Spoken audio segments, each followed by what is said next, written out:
Madame, Monsieur, bonjour et merci de nous choisir pour ce nouveau forum. Le Mali en route vers l'autodétermination ou Bamako sur la voie de l'autodestruction. Questionnement au centre du forum de cette semaine qui accueille Jerry Komandega Tama. Monsieur Tama, bonjour. Bonjour. Et merci d'être disponible pour New World Info. C'est toujours un grand plaisir d'être avec vous. Vous êtes le président du Nouvel Engagement Togolais, parti politique, député et président du groupe parlementaire NET PDP à l'Assemblée nationale. Eh bien, en effet. On va évoquer avec vous l'actualité internationale, mais aussi nationale. Ce forum est aussi celui des téléspectateurs qui peuvent participer au débat avec des questions écrites via WhatsApp. Je rappelle le numéro plus 228 96 46 10 31. Écrivez-nous dès maintenant. Plus 228 96 46 10 31. Posez toutes vos questions aux députés, présidents de parti avec nous. Le Mali a-t-il raison, selon vous, de résister aux sanctions de la CEDEAO? Que pensez-vous de la sortie de l'Union africaine approuvant à la fois les sanctions de la CEDEAO et proposant une transition de 16 mois maximum? Comment expliquez-vous les victoires des forces armées maliennes, les victoires récentes sur les fronts terroristes? Vos réactions sont attendues via WhatsApp, plus 228 96 46 10 31.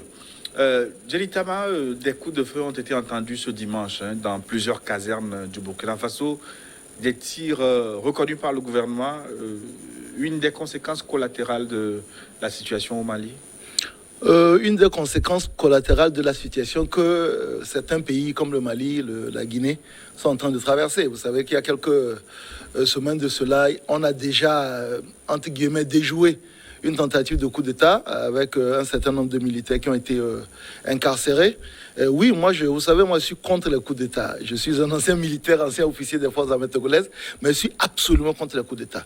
Et ce que nous disions en ce qui concerne le coup d'État au Mali, en ce qui concerne le coup d'État en Guinée, on risque d'avoir une sorte d'effet boule de neige dans beaucoup de pays africains, comme on l'avait eu dans les années 1960, au lendemain des indépendances. Et oui, pour moi, je crains fort que ce soit une réaction par rapport à, entre guillemets, l'impunité dont les coups d'État dans d'autres pays ont connu. Et donc, pourquoi pas, certains militaires peuvent se dire la situation aujourd'hui sécuritaire malienne n'est pas très loin de la situation sécuritaire au Burkina Faso. Ces derniers temps, le Burkina Faso vit quasiment en coupe réglée sous le joug des groupes terroristes. Pourquoi des militaires ne se diraient pas, si ça s'est passé au Mali, si ça s'est passé en Guinée, si ça s'est passé au Tchad, mais là c'est une autre réalité, c'est pas la CEDEAO, ben, pourquoi ne pas essayer chez nous aussi? Surtout quand on voit l'espèce d'aura dont jouit actuellement la junte malienne, d'autres militaires peuvent avoir la tentation de vivre aussi cette sorte de communion avec la population. Oui, pourquoi pas? Ben vous dites que par principe, vous êtes contre les coups d'État. Oui. Comment et pourquoi, quand on sait que des coups d'État, plusieurs années après, continuent d'être applaudis? Le Ghana de Rollis, par exemple, le Burkina de Thomas Sankara, même dans votre pays, le Togo, un coup d'État de 63, de 67, ont été qualifiés de libération nationale pendant plusieurs années. Vous savez, aujourd'hui, dans la nomenclature, on classe 3 types de coups d'État. On a le coup d'État militaire, c'est-à-dire où les militaires prennent les armes, le coup d'État constitutionnel, où des militaires ou éventuellement des civils décident de suspendre la Constitution, et le coup d'État dit salutaire. Le coup d'État salutaire, c'est celui qui intervient quand la situation, que ce soit sécuritaire ou bien institutionnelle, dans le pays est complètement moribonde, et des militaires interviennent, mais pour remettre le pouvoir dans la foulée à un pouvoir civil. Je pourrais vous citer Malamanké au Niger en 99. Je peux vous citer Aboubakar au Nigeria en 2010. Je peux même vous citer Sekouba Konaté en Guinée. Ici, on pourrait citer même Salou Djobo, pareil aussi en Guinée. non, au Niger plutôt. Donc oui, on a des militaires dans l'histoire récente. Hein, moi, je ne vais pas chercher dans les Yadema. Dans l'histoire récente, on a eu des coups d'État qui ont été jugés de salutaires parce que ils ont mis, par exemple, en ce qui concerne Salou Djobo, ils ont mis un terme à une dérive que Mohamed Tandja avait lancé. Mamadou Tandja plutôt avait lancé, il voulait prendre 3 ans de plus. Et on a vu avec Sekoubat Konaté en Guinée, pareil, quand Dadis Camara a eu son problème, après son délire qu'il a complètement installé dans le pays. Donc oui, on a des coups d'État qui sont salutaires à la seule condition que dans les meilleurs délais, le pouvoir soit remis à quelqu'un qui jouit de la représentation, de la légitimité populaire. Dans le cas du Mali, le simple fait de proposer une transition allant de 6 à 4 ans, est-ce que c'est cela qui vous fait dire que ce coup d'État n'est pas salutaire? Deux choses.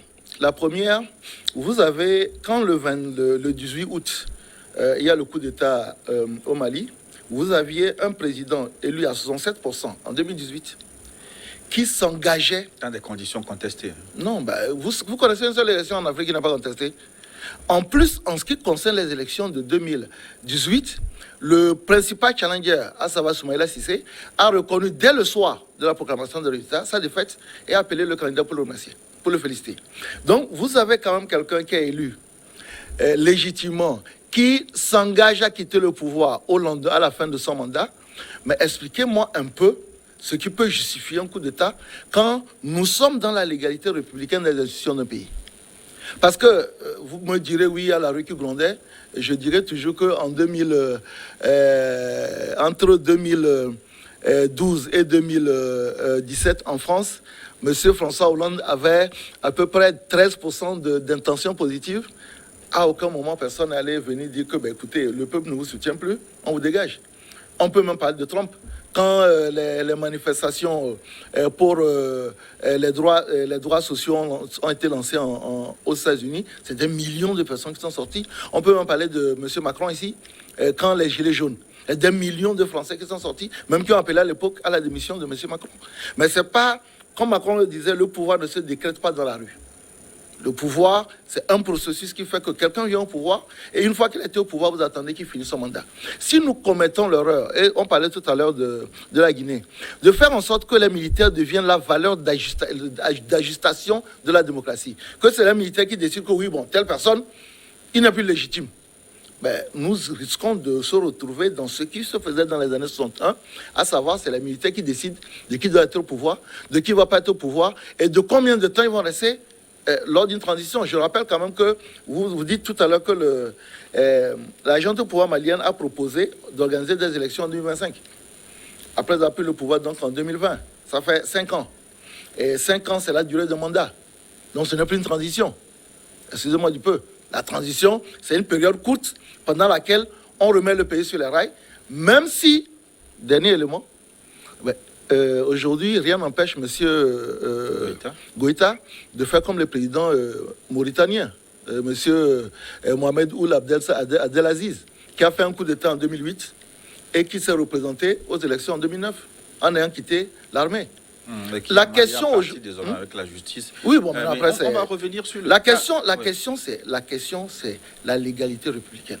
On va revenir à cette question malienne, mais les autorités burkinabées démentent une prise de pouvoir par l'armée ce dimanche et affirment que les institutions ne sont pas encore menacées, ne sont pas menacées pour le moment. Est-ce que ces informations sont rassurantes? Non, parce que moi j'ai été réveillé vers 4 h du matin par un ami qui m'a appelé pour dire écoute, va regarder sur les réseaux sociaux, parce qu'au moins, aujourd'hui, avec les réseaux sociaux, vous, les organes officiels, vous ne confisquez plus, puisque tout le monde, avec son téléphone, devient un journaliste en puissance. Donc, ça tire quand même depuis 4 heures, et ça continue à tirer. Ce n'est pas quelqu'un qui a fait une erreur de charger son arme, et ça tire dans beaucoup de camps. Oui, plusieurs cas, donc, notamment 3.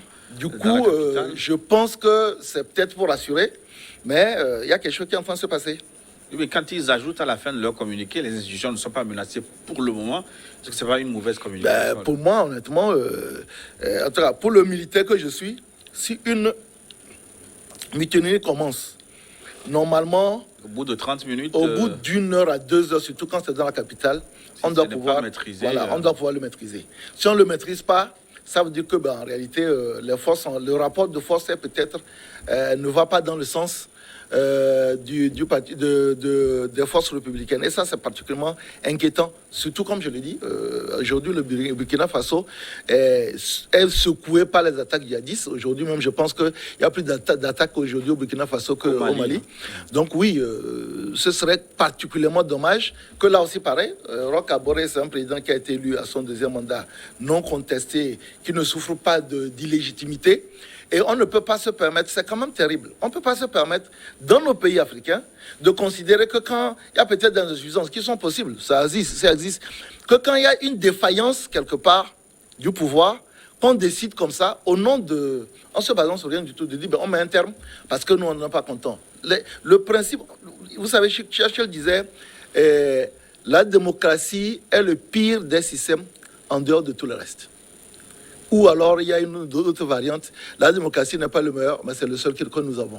Donc, ce n'est pas la meilleure chose. Mais aujourd'hui, le monde entier a plus ou moins accepté que le meilleur système politique, c'est la démocratie, qui s'appuie sur le suffrage universel. Donc, ça veut dire que la légitimité vient du peuple, que ce soit à travers le président de la République ou à travers nous autres, les députés à l'Assemblée nationale. C'est ça. On ne peut pas faire autre chose. On ne peut pas se permettre de dire, nous, on considère que ce n'est pas bon, sachant que les militaires que j'étais avant, leurs armes sont payées par nos impôts. Donc, vous ne pouvez pas prendre les armes que la nation vous donne pour pouvoir nous défendre, pour les retourner contre nous sur le prétexte que vous jugez que ceux qui ont été élus par le peuple ne sont plus crédibles. Mais est-ce que cette mutinerie est à mettre en relation avec les récentes tentatives de coup d'État? Moi, je pense que c'est lié. Moi, je pense que c'est lié. Je lisais même quelque part que c'est les militaires qui ont été formés donc, par le colonel qui est supposé être la tête de ce coup qui se préparait, que c'est eux qui veulent tenter de le libérer. Mais vous savez, une fois que ça commence, ça ne s'arrête plus. Une fois que ça commence, parce que, vous savez, les mutineries, c'est comme un peu le goût du sang pour les licaons. Une fois que la personne a goûté et qu'il a fait fléchir, que ce soit un régiment, que ce soit un ministère, que ce soit un président, ben c'est fini. Les gens disent, mais pourquoi on va s'arrêter au si bon chemin? Il faut continuer, il faut finir la chose. Oui, mais ce que vous découvrez là, c'est quand même... C'est inquiétant, je suis d'accord. C'est inquiétant. Et après, la question qu'on va se poser, c'est que, est-ce que, à qui le tour? Oui, mais... comment vous expliquez ces formes d'instabilité des régimes, surtout en Afrique au sud du Sahara? Pourquoi les régimes sont si instables? Non, attention, on a eu une période instable dans les années 60-70. Ensuite, je rappelle que la CEDEAO, c'est 28 mai 1975, la CEDEAO, mon âge. Après, quand la CEDEAO s'est installée et a commencé, mais ça a été progressif au départ, c'était pas non plus ça. Mais en Afrique de l'Ouest, on a quand même commencé progressivement à stabiliser le régime. Je vais parler de tous les noms que j'ai cités. C'est des coups d'État qui ont été faits en Afrique de l'Ouest et où la réaction de la CEDEAO a permis, et je rappelle même qu'au Togo, nous avons eu la même chose. Au Togo, en 2005. On a été suspendu des instances, embargo sur le commerce des armes, gel des avoirs. Et vous savez ce qui s'est passé? On a fait recul assez rapidement pour rentrer dans une transition, dans une alternance qui soit une alternance conformément à nos textes, à notre constitution. Donc, en réalité, c'est qu'on a eu une période où on a réussi quand même à circonscrire. Et je crois que aujourd'hui, ce qui est en train de se jouer, c'est que si le Mali passe, si le Burkina Faso passe, et si le Tchad passe, ben vous allez avoir tous les pays africains qui vont subir des coups d'État. Parce que les gens vont se dire, bah, écoutez, si eux, ils ont fait, on ne leur a rien fait. Pourquoi nous autres? Mais surtout le Tchad, parce que les autres ont été quand même d'une façon ou d'une autre recadrés. Oui, mais ce n'est pas la situation tchadienne non, malheureusement, le Tchad n'est pas dans l'espace CEDEAO. Oui. Je disais tout à l'heure que au niveau des institutions sous-régionales, la CEDEAO est la mieux organisée, la plus réactive, et les autres n'ont pas la même organisation. Et puis, bon, disons, nous, quand vous prenez l'Afrique centrale, vous avez beaucoup de présidents qui sont à 30, 40 ans, bientôt 40 ans pour certains. et ils n'ont pas la même organisation que nous. Il faut reconnaître aujourd'hui que la CEDEAO, en termes de réactivité, que ce soit sur le plan des sanctions, que ce soit sur le plan même de l'assistance. Je rappelle aujourd'hui, et on ne le dit pas assez, peut-être on en parlera tout à l'heure en ce qui concerne le Mali, que quand le 13 janvier 2012, les Touaregs ont déclenché la 5e rébellion Touareg et en moins de 2 mois ont occupé tout l'Azawad et qu'en mars de la même année, Sanogo a fait son coup d'État. Le coup d'État ayant permis en ce mois-là à la désorganisation complète et ayant aidé donc les terroristes à descendre vers Bamako. Non, après. C'est-à-dire que ils ont d'abord occupé l'Azawad et puis après, ils ont commencé à descendre sur Bamako. Mais quand ils ont commencé à descendre sur Bamako, ceux qui sont allés aider le Mali? C'est la CEDEAO, avec la MISMA, la mission internationale de soutien au Mali sous conduite africaine, où les 14 autres pays de la CEDEAO ont envoyé des troupes. Les Togolais ont envoyé, dès le premier jour, dès que la résolution est prise, les Togolais ont envoyé 500 militaires qui sont partis par la route. Il y a même eu un accident en cours de route. Tous les pays de la sous-région ont envoyé des troupes pour dire « Nous avons un de nos frères qui est attaqué, qui a un problème, on vient l'aider. » Donc ce qui fait que moi, ça me fait amèrement sourire quand les gens disent aujourd'hui que la CEDEAO est contre le Mali. Ça n'a pas de sens. Pareil, c'est que si le Serval, l'opération Serval a eu lieu, c'est parce qu'à l'époque, Diakonda Traoré a envoyé un courrier à François Hollande en lui disant, écoutez, venez nous aider. Oui, mais un courrier qui fait polémique aujourd'hui, parce que dans le courrier qui a été rendu public, il n'a jamais été question d'une intervention au sol. Dans ce cas-là, quand l'intervention au sol a commencé, il fallait l'interdire. Vous savez, moi, je trouve qu'il y a une énorme manipulation. Et une manipulation, moi, c'est mon avis, détestable. Parce que quand vous avez des problèmes, quand ta maison est en train de brûler, et que tu appelles les gens pour venir t'aider, après, il ne veut pas dire que, mais écoutez, moi, je ne vous ai pas dit de verser toute l'eau sur la maison parce que, voilà, vous avez détruit mes documents. Oui, mais ce que vous dites, ça peut être... Parce que, honnêtement... Quand vous êtes en difficulté, vous amenez... Vous faites appel pour qu'on éteigne le feu. Honnêtement. Et que ceux qui sont venus éteignent le feu, ramassent vos bagages et s'en vont. Honnêtement, ce que je veux dire, c'est que si, en 2013, les Maliens avaient la capacité de faire la guerre à Ansar Dine Hakimi qui était en train de descendre sur Mopti et Ségou, mais pourquoi est-ce que des troupes, que ce soit Serval ou bien africaines, devaient aller au Mali? Aujourd'hui, qui a détruit le Mali et qui a permis l'invasion, la Libye et qui a permis l'invasion du Mali? Moi, j'ai toujours été contre ce qui s'est passé en Libye. Et là, le président Sarkozy a une grande responsabilité, le président Obama a une grande responsabilité, mais c'est toute l'OTAN qui est responsable. Après, on s'est rendu compte qu'ils ont été mal renseignés ainsi de suite. Mais il n'en reste pas moins que le Niger, qui est frontalier avec le Mali, a eu le même nombre de Touaregs qui ont quitté, donc qui étaient dans l'armée de Kadhafi, qui ont quitté avec armes et bagages, qui sont revenus au Niger et au Mali. Mais il n'en reste pas moins aussi que quand les Touaregs au niveau du Niger ont essayé de faire leur révolte, l'armée nigérienne a mieux réagi que ce qui s'est passé au Mali. Et je rappelle qu'il n'y aurait pas eu le coup d'État de Sanogo. Je suis sûr que les Maliens auraient mieux réagi parce que le coup d'État de Sanogo, je rappelle encore à nos spectateurs, à nos téléspectateurs, que le coup d'État de Sanogo a intervenu à 2 mois de la fin du mandat de Amadou. Mais c'est qu'au bout d'un certain moment, il faut aussi que les gens assument leurs responsabilités.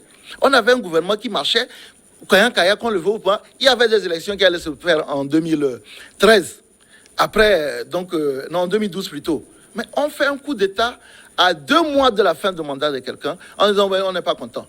Ça désorganise tout l'appareil sécuritaire. Les Touaregs avec les MNLA occupent les Zawad avec donc les 2 grands groupes à l'époque qui avaient Hakimi et Ansar Dine avec le Mougéo est intervenu que plus tard. Et une fois qu'ils sont consolidés, ils ont commencé à descendre. Je vous donne un exemple. Le Nigeria lutte contre le Boko Haram. Boko Haram aujourd'hui est le plus grand groupe, ce qu'on appelle les GAT, groupe armé terroriste en Afrique de l'Ouest. Le plus grand, le mieux armé, machin truc. Mais est-ce que vous avez encore jamais entendu qu'on envoie des troupes au Nigeria? Ils font la guerre contre Boko Haram.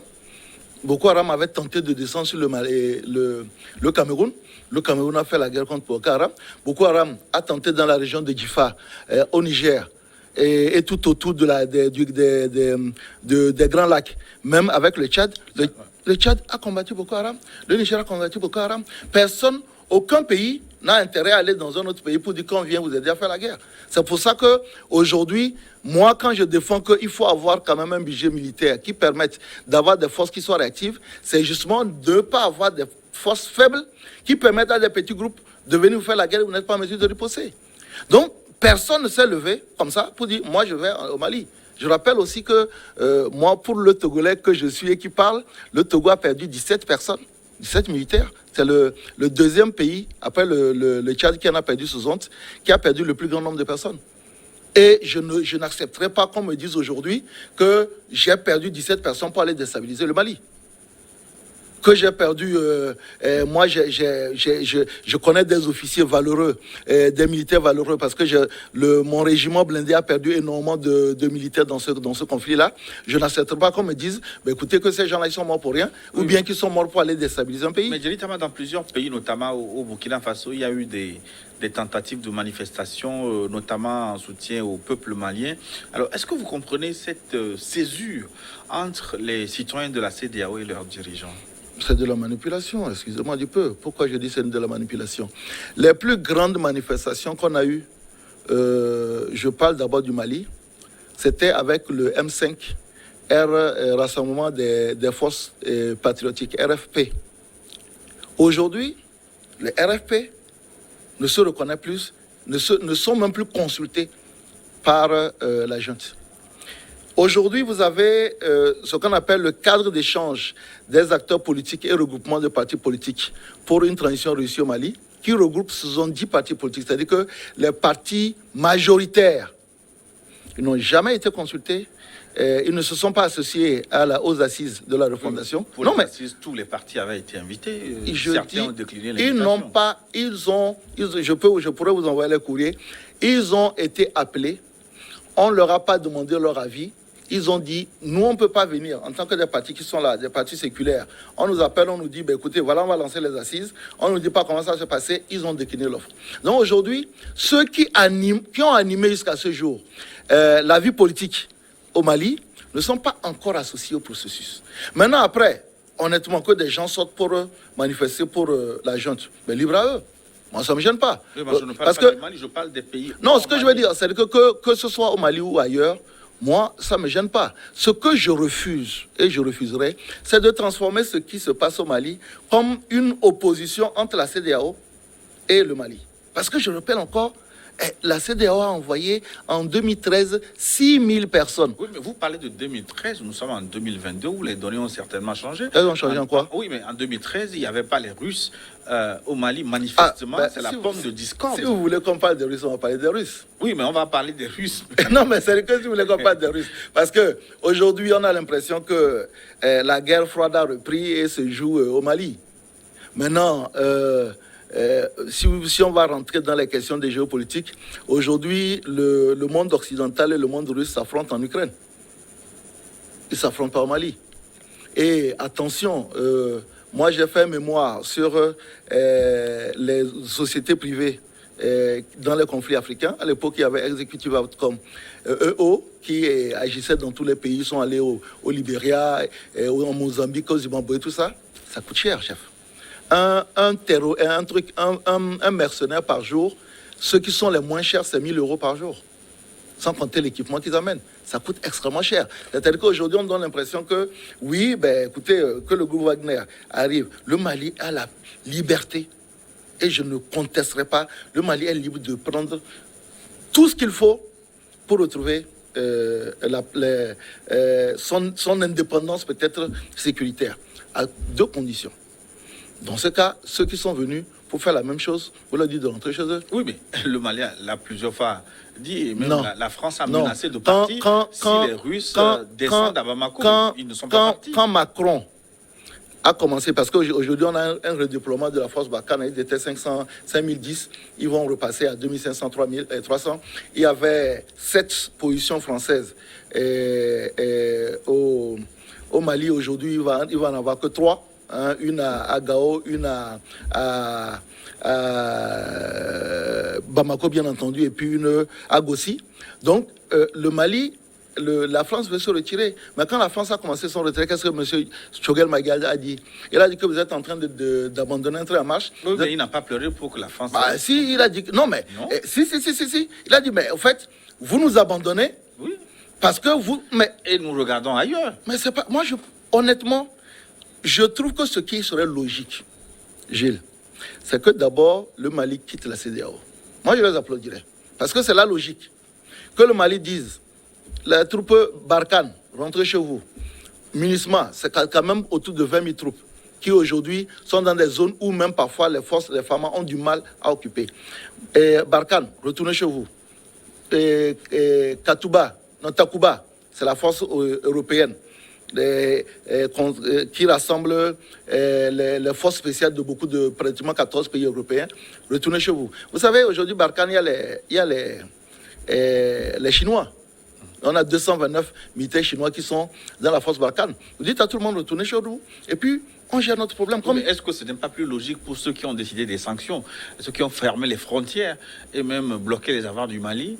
Est-ce que ce n'est pas contradictoire de maintenir les troupes là-bas? Est-ce que c'est pas à eux de partir? Parce que la CEDEAO s'appuie sur ce qu'on appelle une démocratie formelle. C'est-à-dire que c'est un peu comme un code pénal. Vous faites ça, voilà les sanctions. J'ai parlé tout à l'heure du Togo. En 2012, quand Sanogo a fait son coup d'État, c'est les mêmes sanctions. En 2000... on n'avait pas fermé les frontières. Oui, mais bloqué les avoirs. Non, mais attendez, la première sanction contre le Mali, on n'a pas bloqué les frontières. Au fait... Oui, mais je me dis, est-ce que vous pouvez garder des troupes dans un pays en fermant les frontières et en fermant les robinets? Mais non, parce que aujourd'hui, la mission de l'ONU, Barkhane, c'est la lutte contre les djihadistes. Donc, en réalité, aujourd'hui, si la mission, cette mission-là n'a pas changé, il continue la mission. Dans quelles conditions vous envoyez vos soldats et puis vous fermez les frontières là-dessus? Sur les décisions qui ont été prises, il a été précisé que tout ce qui concerne les missions militaires au Mali, sous l'égide des Nations Unies, continue. Est-ce que justement ce n'est pas contradictoire? Non, ce n'est pas contradictoire. Maintenant, après, c'est pour ça que je dis que ce qui serait logique, en réalité, il faut que peut-être les gens comprennent que, en tout cas, moi, c'est comme ça que je fais la lecture, que la CEDEAO n'a d'abord pas intérêt à avoir des problèmes contre le Mali, parce que, en fait, le Mali fait partie de la CEDEAO, et que cette situation-là est arrivée après un certain nombre d'alertes. Parce qu'il faut aussi rappeler que le 18 août 2020, quand la jeune fait son coup d'État, les sanctions sont tombées. Et puis, automatiquement, dès que la junte a dit on nomme un président de la transition civile, on nomme un premier ministre civil, les sanctions étaient automatiquement levées. Comme ça se fait dans tous les pays de la CEDEAO, comme ça s'est fait, je dis tout à l'heure, pour le Togo. Ensuite, il y a eu donc jusque le deuxième coup d'État, le 28 mai 2011 et 2021. Et au lendemain du 28 mai, il y a eu une rencontre le 16 juin à Accra, en présence de M. Goïta, où la CEDEAO a dit on est pragmatique, on condamne le coup d'État, mais on ne fait pas de sanctions. On vous demande tout simplement de respecter la charte de la transition telle que vous-même vous l'avez signée. Et c'est sur ça qu'ils étaient partis. Ensuite, n'oublions pas qu'on a un médiateur en ce qui concerne la CEDEAO pour le Mali, c'est donc Goodluck Jonathan, qui, se rendant compte que, en fait, la junte n'avançait pas, a demandé un certain nombre de sanctions. Je pense c'est le 16 septembre 2021, où la CEDEAO s'est réunie et a décidé d'un certain nombre de sanctions, 150 personnes, sans Goïta, gel des avoirs, interdiction de voyager, ainsi de suite. Donc il y a une gradation dans les sanctions. C'est pas comme, en réalité, on s'est levé un matin et puis, je veux que ce soit clair pour tous qui nous écoutent. Les sanctions vont avoir plus de mal sur le peuple malien que sur les dirigeants. Je ne pense pas qu'aujourd'hui, même si, Dieu merci, l'entrée des denrées de première nécessité et tout ce qui permet au moins aux gens de vivre n'est pas concerné, par exemple, par le blocus et l'embargo. Mais je ne pense pas qu'il y ait un pays aujourd'hui, sauf à décider de sortir de la CEDEAO, je ne pense pas qu'il y ait un pays aujourd'hui qui puisse soutenir pendant plus de 2 ou 3 mois l'embargo qu'il y a aujourd'hui sur le Mali. Oui, mais quand vous analysez globalement la situation, est-ce que vous n'avez pas l'impression que la CEDEAO reprend à son compte des querelles, des mécontentements de la France par rapport à l'arrivée des Russes au Mali? Parce que manifestement, organiser les élections le 27 février, tout le monde sait que c'est un délai intenable. Pourquoi? Dans un pays divisé... Quand on a fait les élections... vous pensez qu'on peut organiser les élections au Mali je dis, mais attendez, les élections présidentielles de... L'État ne contrôle pas à peine 20-30%. Non, mais vous savez, bon, en fait, j'aime bien cette émission parce qu'elle nous permet de mieux éclaircir les choses. Moi, je suis là dans une approche plutôt pédagogique. Les élections présidentielles de 2002, qui ont vu donc l'arrivée de... Alpha Oumar Konaré, vous savez quel était le taux de participation? Nous ne parlons pas de taux de participation. Non, mais de la participation. La possibilité à tous les citoyens maliens de pouvoir voter. Le taux de participation, c'est ça qui détermine si les gens ont voulu s'associer au processus ou pas. Non, la liberté à chacun de pouvoir voter. Non, mais attends, laissez que je finisse. Oui. Je dis, en 2002, le taux de participation était de 20%. 20%. Première élection libre au Mali, 20%. En 2007, c'est monté à 35%. En après 2007, c'est dans 2012, c'est monté à... Non, 2013. C'est les premières élections qui ont eu un taux de participation qui allait à 48%. C'était les élections de 2013, qui ont donc vu l'arrivée d'Ibeka au pouvoir. En 2018, on a eu un taux de participation de 42%. C'est-à-dire que, assez curieusement, la période où on a organisé les 2 dernières élections, ont eu un taux de participation plus élevé. Pourquoi? Parce que les 20 000 militaires de la force Barkhane, non, les 5 000 militaires de la force Barkhane, plus les 20 000 militaires de la MINUSMA, ont comme autre mission, quand vous allez lire la résolution, c'est d'accompagner le pays dans l'organisation des élections. C'est ça qui a permis à ce qu'aujourd'hui, quand vous prenez la carte du Mali, la plupart des grandes villes qui sont dans le nord sont occupées aujourd'hui par la MINUSMA, qui permet que les gens puissent aller faire des élections. Parce que, attention, nous sommes dans une situation de guerre asymétrique. Nous ne sommes pas dans une situation où, aujourd'hui, vous avez des pans entiers du territoire qui sont contrôlés par qui que ce soit. Depuis que la force Barkhane et la MINUSMA en CDC, il y a d'abord eu une MU, le MUJAO et Hakimi se sont mis ensemble pour constituer ce qu'on appelle aujourd'hui l'État islamique dans le Grand Sahel.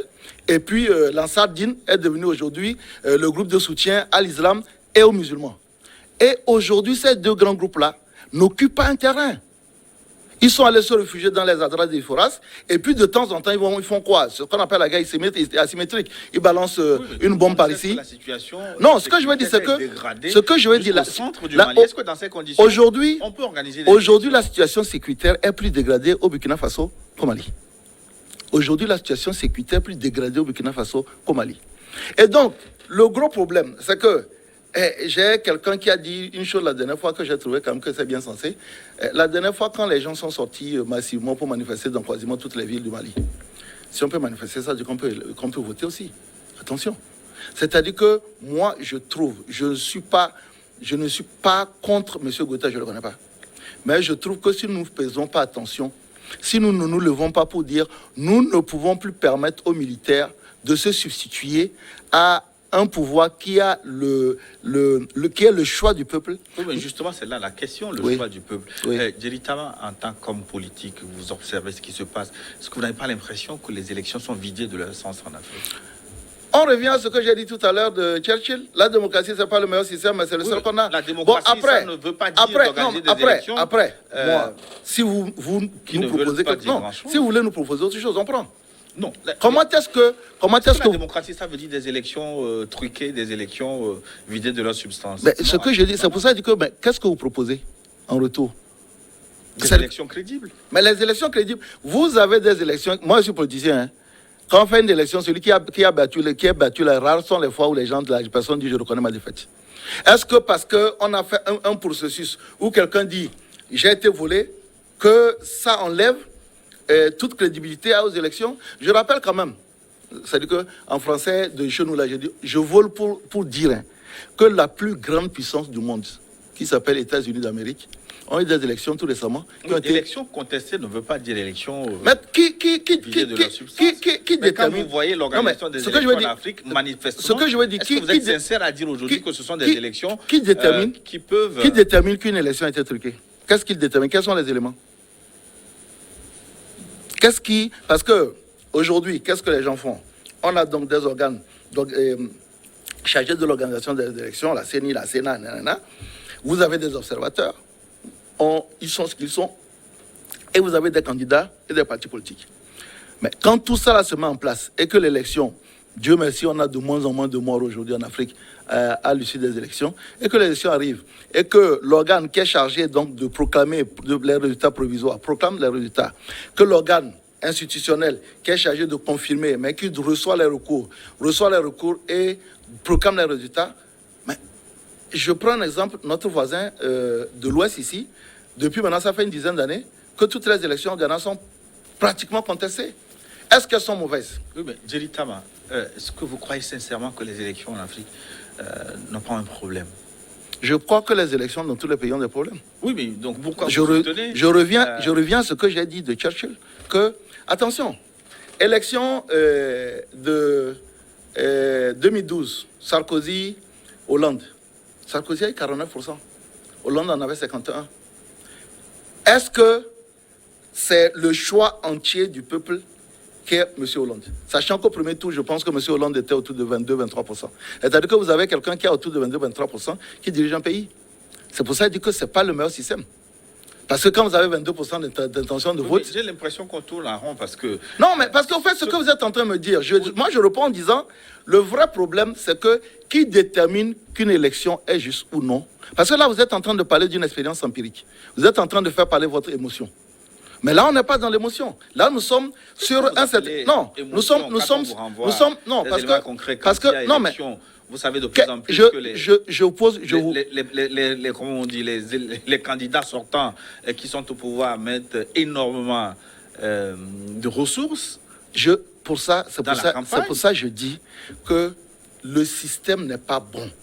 Mais on n'a pas pour le moment trouvé autre chose. Non, ce que vous dites, ce que vous décrivez, ce n'est pas la démocratie. La démocratie ne signifie pas des élections mal organisées. Mais c'est ce que je dis. Je dis, mais écoutez, qui détermine que les élections sont mal organisées?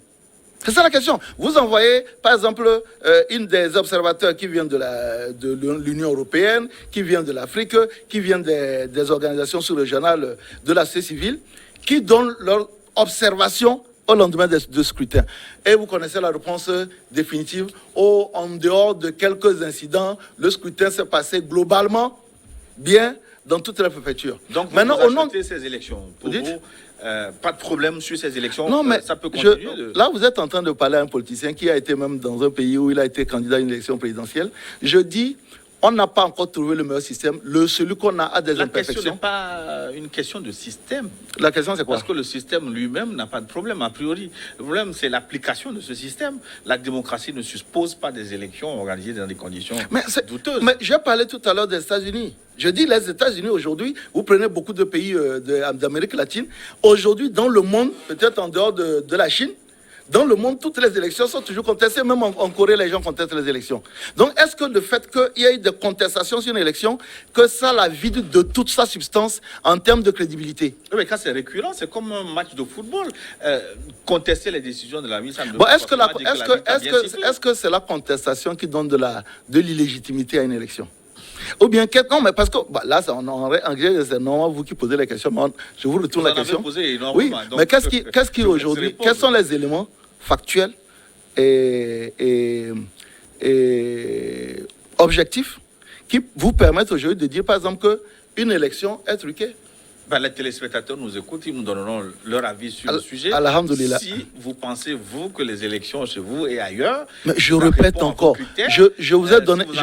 Je vous ai donné... En tant que président de parti politique, il vous revient aussi... Je vous ai donné un exemple. Votre expertise je vous dis, c'est pas un système parfait. C'est même un système... C'est un système qui a les cartes Djeritama. Non, pourquoi? Mais parce que toujours vous parlez de système, mais or, ce n'est pas le système qui est... Non, je parle du système des élections. En jeu. Non, il s'agit concrètement de ce qui est fait de ce système. De quel système? Je dis aujourd'hui, les élections, le mode de désignation des présidents dans notre démocratie n'est pas parfait. Mais malheureusement, c'est le moindre mal que nous avons. Si on trouve, je vous ai donné l'exemple actuellement de l'élection de François Hollande, que quelqu'un va diriger un pays avec 22% de suffrages. Est-ce que c'est normal que quelqu'un dirige un pays avec 22% de suffrage? Non. Mais est-ce qu'on a trouvé un autre système? Pas encore. Déjà, diriger un pays avec 22% de suffrage, ça n'a pas de sens.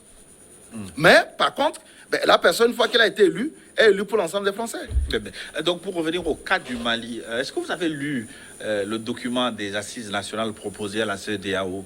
C'est quand même des propositions concrètes qui proposent une transition allant de 6 à 4 ans. On fait revenir à chaque fois les 5 ans comme pour... oui, non, attention. Non, parce que ne jouons pas avec ce que, sur les comptes rendus qui m'ont été rapportés, c'est que le ministre des Affaires étrangères qui a représenté la junte à la réunion du 9 janvier, le 9 janvier dernier, a précisé qu'il compte organiser les élections en 2025. Oui, mais l'élection présidentielle, avant la présidentielle, ils ont prévu une série d'élections, les locales, les législatives, vous savez, etc. Mais pourquoi moi, ça me revient à nos amis, on parlait tout à l'heure de Tandja, parce que si on dit que la situation sécuritaire, c'est la situation sécuritaire qui motive qu'on prenne le temps pour régler. Mais si dans 5 ans, la situation sécuritaire n'a pas changé, vous faites quoi? Vous repoussez. Parce que si vous dites la situation sécuritaire, aujourd'hui telle qu'elle est, on ne peut pas organiser les élections. Si dans 5 ans, elle n'a pas changé, vous faites quoi? Vous repoussez. Vous repoussez, on a organisé des élections. Je rappelle à l'époque en Afghanistan, la moitié du pays était aux mains des djihadistes. Mais je rappelle encore que la démocratie, qui s'appuie sur la désignation des dirigeants par des élections, ce n'est pas le meilleur système. Mais c'est celui qui cause le moindre mal. Le Premier ministre malien Choguel Maïga a déclaré que les élections ne sont pas une fin en soi. Il a donné l'exemple de son pays où des élections ont eu lieu mais n'ont pas permis de régler les problèmes. Et donc dans d'autres... Oui, mais j'ai parlé tout à l'heure une funeste manipulation. Qui manipule qui? Non, c'est-à-dire que celui que vous êtes en train celui dont vous êtes en train de donner le nom, il a été la cheville ouvrière des manifestations du MO5. M5 plutôt, M5 RFP. Il a été la cheville ouvrière. Aujourd'hui, le même M5 est en train de regretter que depuis qu'il est Premier ministre, il ne discute plus avec ses camarades qui ont été à la base quand même, du coup d'État. Donc, il y a une énorme manipulation. Si vous dites que non, que les élections ne sont pas... Parce que c'est très facile. Hein. Aujourd'hui, il y a une tentation de dire, oui, mais l'Afrique a ses réalités. D'accord. Dans ce cas, tout simplement, vous faites quoi? Vous quittez la CEDEAO. Parce qu'en fait, la CEDEAO, avec le protocole sur la bonne gouvernance et la démocratie, a des règles assez précises. C'est pour ça que je vous ai parlé tout à l'heure de démocratie formelle. À partir de ce moment-là, vous considérez que les élections ne sont pas un modèle, vous voulez peut-être proposer une autre constitution, mais vous quittez la CEDEAO, tout simplement. Vous savez, la Mauritanie a quitté la CEDEAO en 2010. En 2000 plutôt, pas 2010, 2000.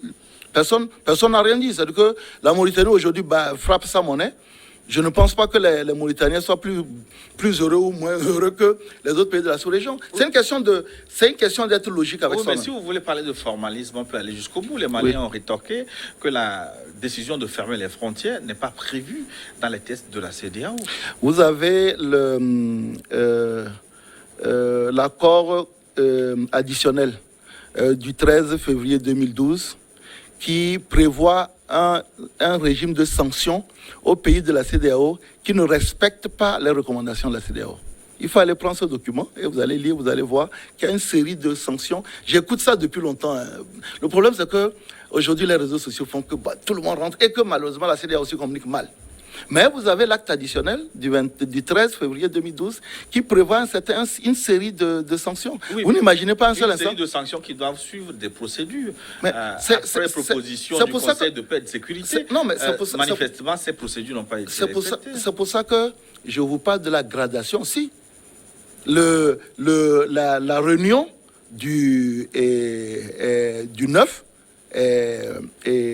décembre, non, janvier plutôt, a écouté le rapport du Conseil de médiation et le rapport du Conseil de paix et sécurité. Donc, encore une fois, je ne défends pas la CEDEAO. Je trouve que tant que la CEDEAO ne met pas dans son... actuellement, ils sont en train d'y aller, Dieu merci, dans le protocole bonne gouvernance et démocratie, la limitation des mandats à 2, on se trompe. On est en train de... C'est une complète illusion, parce que c'est bien beau de condamner le coup d'État militaire, mais quand d'autres présidents décident de modifier leur constitution pour se maintenir, c'est aussi des coups d'État déguisés, même surtout quand c'est comme ça se passe. Le chaud et le froid. Pourquoi? Je ne suis pas le jeune. Moi, chef, moi, je suis pour le moment de l'opposition togolaise, je ne suis même pas dans les histoires de choses. Mais au même moment, je raisonne comme un président de parti politique qui aspire demain à diriger ce pays. Et je ne vais pas me lever, comme j'ai entendu certains partis dans notre pays, dire « ouais, on soutient le peuple malien ». Ben, si vous soutenez le peuple malien, ça veut dire que vous soutenez aussi le coup d'État. Et que donc, par conséquent, si demain vous venez au pouvoir et qu'on vous fait un coup d'État, qu'on vous coup d'Étatise, ne commencez pas à crier pour dire que c'est les militaires qui ont fait quelque chose. Il faut être cohérent. Moi, je condamne les coups d'État militaires par principe, autant que je condamne les tentatives dans beaucoup de pays de changer la Constitution en se revêtant, bien entendu, de la constitutionnalité de la modification. Mais ce qui est légal aussi. Mais c'est ce que je dis. C'est pour ça que c'est pour ça que je dis non. C'est pour ça tant que ce n'est pas inscrit dans le protocole additionnel, ça ne sera pas illégal. Donc, quand quelqu'un comme M. Condé ou comme M. Ouattara modifie la Constitution et se présente, ça reste légal. C'est pour ça que je dis qu'il faut que la CEDEAO mette dans son impératifs de la rédaction. Nous allons reprendre la discussion dans une dizaine de minutes. Pour la suite de New World Forum, les téléspectateurs verront leurs questions relayées à M. Tama qui apportera ses réponses. Tout de suite, donc, une pause pour une nouvelle édition du Journal sur votre chaîne.